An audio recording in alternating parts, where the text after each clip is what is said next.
Hello everyone, আসসালামু আলাইকুম। Welcome to our new blog. আজকে হচ্ছে আমরা লালবাগে যাচ্ছি স্ট্রিট ফুড ট্রাই করার জন্য এবং ঘুরবো ফিরবো, এগুলোই থাকছে আজকের ব্লগে। সো চলুন আপনাদেরকে নিয়ে যাই।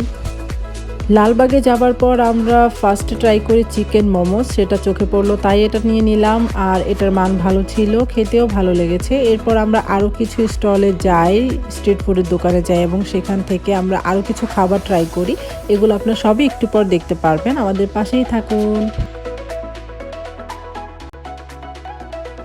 এরপর আমরা চলে যাই ওয়াফেল লাভার একটা দোকানে, সেখানে দেখলাম যে ওয়াফেল পাওয়া যাচ্ছে। সো এখানে ওয়াফেলগুলো ট্রাই করে দেখলাম যে কেমন। আর আমি কিটক্যাট যে ওয়াফেলটা ছিল সেটা নিয়েছিলাম, সাথে দই ফুচকা এবং মিট বক্সটাও নিয়েছিলাম। আমার কাছে সবচাইতে বেশি ভালো লেগেছে এখানের যে ডেকোরেশনটা, খুবই সুন্দর, সিম্পলের ভিতরে বাচ্চাদের জন্য খুবই উপযোগী একটা থিম দিয়েছেন ওনারা। সো এই জিনিসটা আমার কাছে বেশ ভালো লেগেছে, আর খাবারের মানও অনেকটাই ভালো ছিল।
এখানে খাবার শেষ করে আমরা পাশে আরেকটা স্টল ছিল সেখানে চলে গেলাম। এটা হচ্ছে আপনারা মিট বক্স, এরপরে কর্নডগ সব কিছুই পাবেন এখানে ছিল। আর আমরা এখান থেকে ট্রাই করেছিলাম কর্নডগটা, সেটা অনেকটাই ইয়ামি ছিল, আমার কাছে ভালো লেগেছে। এখানেও মিট বক্স পাওয়া যাচ্ছিল আর অনেক কিছুই ছিল, এখানে অনেকটাই ভিড় ছিল।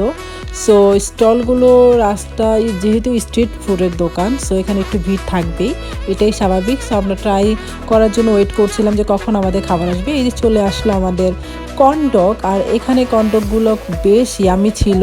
আমি এটাতে 10 অফ 10 দিব অবশ্যই, আর এটা সবাই অনেক লাইক করেছে।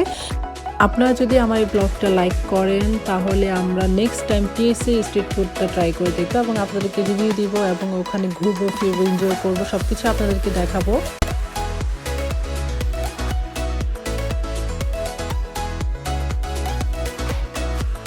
আর আজকে এখান থেকে খাওয়ার পর আমরা চলে যাব টিএসসি, শহীদ মিনার, সব কিছু ঘুরে দেখব। যেহেতু আজকে ফেব্রুয়ারির 8 তারিখ, সো কয়েকদিন পরেই হচ্ছে ভ্যালেন্টাইন ডে এবং এরপরে আসছে 21শে ফেব্রুয়ারি। সো সব কিছুর জন্য আমরা এখনই বের হলাম এবং রাতের দৃশ্যগুলো আমার কাছে খুবই ভালো লাগে, আগের মতো এখনও অনেক ভালো লাগে। রাতে ঘুরতে আমার বেশ ভালো লাগে, লিওনে আব্বুর সাথে সবসময় ঘুরতাম, এখনও ঘুরছি আলহামদুলিল্লাহ। আশা করি সারাটা জীবন যাতে ঘুরতে পারি সেই দোয়াই আপনারা সবাই করবেন।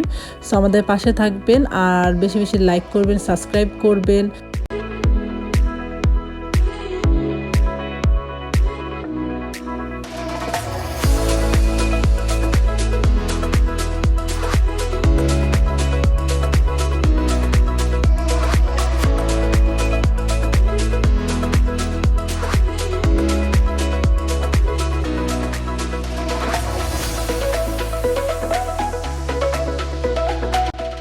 টিএসসিতে অনেকটা ভিড় ছিল, তাই আমরা টিএসসিতে আর নামিনি, আমরা সোজা চলে গেলাম শহীদ মিনারে। শহীদ মিনার পরিবেশটা খুবই সুন্দর ছিল।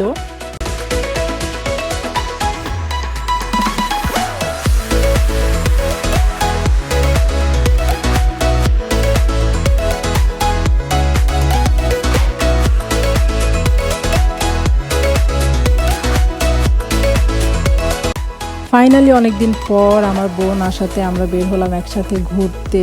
সো সময়টা অনেক সুন্দর কেটেছে আমাদের সবার, আমরা অনেক এনজয় করতে পেরেছি। আমার ছেলে তো ওখানে যাবার পর অনেক খেলা করেছে, ও তো খেলাধুলাতেই ব্যস্ত ছিল, আপনারা দেখতেই পারবেন। আর ওখানে পরিবেশটা আমার কাছে অনেক ভালো লেগেছে, যেখানে কিনা এক সময় আমি আমার হাজব্যান্ড অনেক আড্ডা দিতাম, সেখানে আমার ছেলেও যায়। আলহামদুলিল্লাহ, সবাই আমার লিওনের জন্য দোয়া করবেন যাতে ও সুস্থ থাকে, ভালো থাকে, সবসময় যাতে হ্যাপি থাকতে পারে।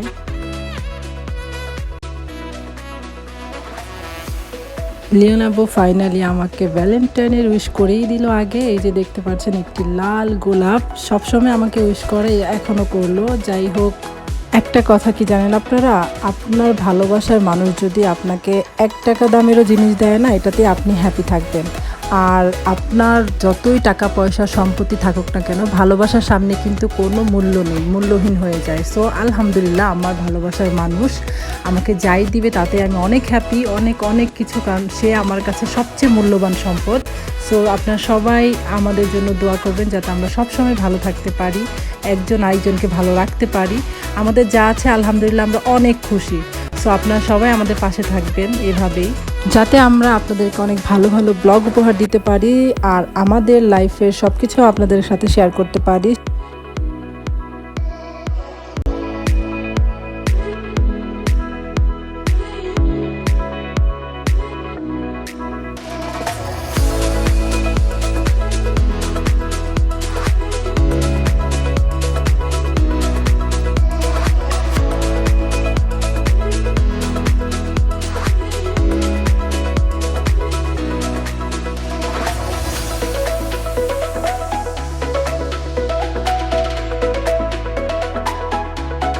লিওনে এখানে এসে হঠাৎ করে চোখ গেল গাছে, আর দেখতে পেলো যে অনেকগুলো ঈগল পাখি ওখানে আছে।